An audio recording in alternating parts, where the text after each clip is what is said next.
It is the 11th day of Bookmas, and we have one more day left, ladies and gentlemen. And on this 11th day of Bookmas, my true love gave to me 11 villains villaining. So the first villain I am going to mention is Jafar from A Whole New World, A Twisted Tale. And this is a whole new take on Aladdin's story. Basically, it's the Disney movie Aladdin told in book form. And I kid you not, the first half of this book is almost verbatim the movie, except for the fact that Aladdin isn't the one that ends up with the lamp. This is kinda if Jafar had gotten his way and even had the lamp. And this guy was messed up. The movie version is tame compared to this Jafar in the book. It was, yeah, just think about Jafar twisted and evil, and then if he had actually gotten the lamp. The next villain is Isaac from The Choosing. This guy was messed up. This guy is the definition of messed up. Think of a guy who is like self-righteous, who thinks he is God's gift to man on earth, and who thinks that he is right and he is the one who will purge the world to make way for a new order. Yeah, I'm talking that kind of psycho. Add in a dash of serial killer, someone charming and suave, ready to sweep a girl off her feet. Yeah, that's the kind of villain you get. The next villain is Adolf Hitler from Prisoner of Night and Fog. That's about as villainous as you get, especially for one who was actually a real person who did those actual things. Villainy right there. The next villain is Queen Lavanna from The Lunar Chronicles by Marissa Meyer. This woman was a piece of work, I tell you. Like, so manipulative and full of herself and just selfish and evil and just, yeah, all those terrible things. That was Lavanna. I think manipulation is the word you would use to describe Lavanna. That was her power. Her evil power was manipulation.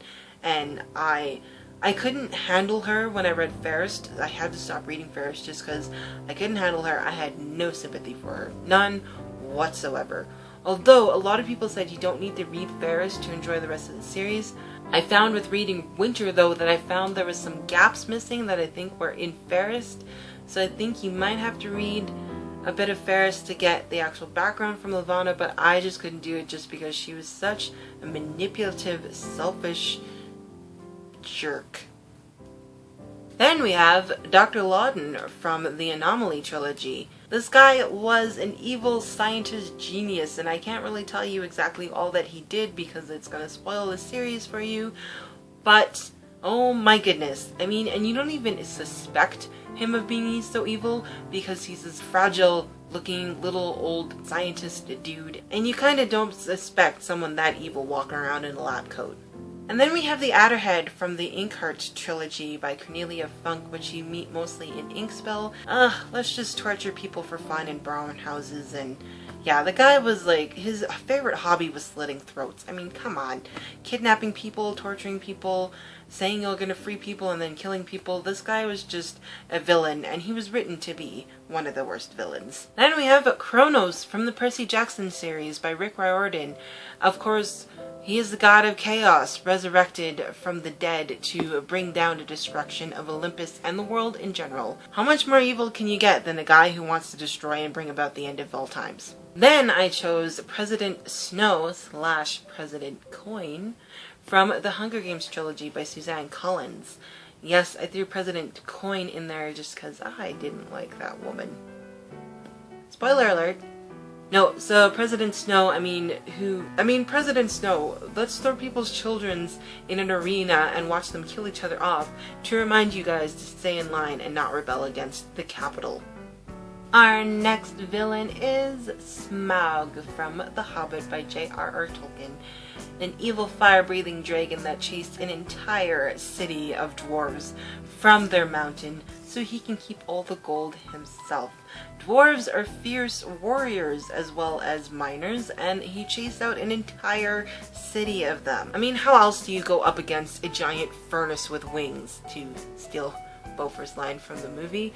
But yeah, Smaug definitely makes it on this list. So does Sauron and Saruman from the Lord of the Rings trilogy by J.R.R. Tolkien. Sauron is your typical evil Dark Lord wanting to plunge the world into his beautiful darkness, and Saruman is his puppet that helps him along the way. And last but certainly not least is the false Queen of Narnia, the White Witch from The Lion, the Witch, and the Wardrobe by C.S. Lewis. She terrorized me as a child. I always thought she was pure evil, and she was. She was the embodiment of all that is evil and wrong in the world of Narnia.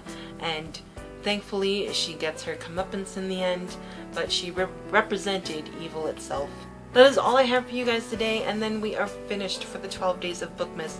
Thank you guys so much for sticking with me on this, and as always, I will see you tomorrow with the last day of Bookmas. And as always, guys, thank you so much for watching, and Merry Bookmas!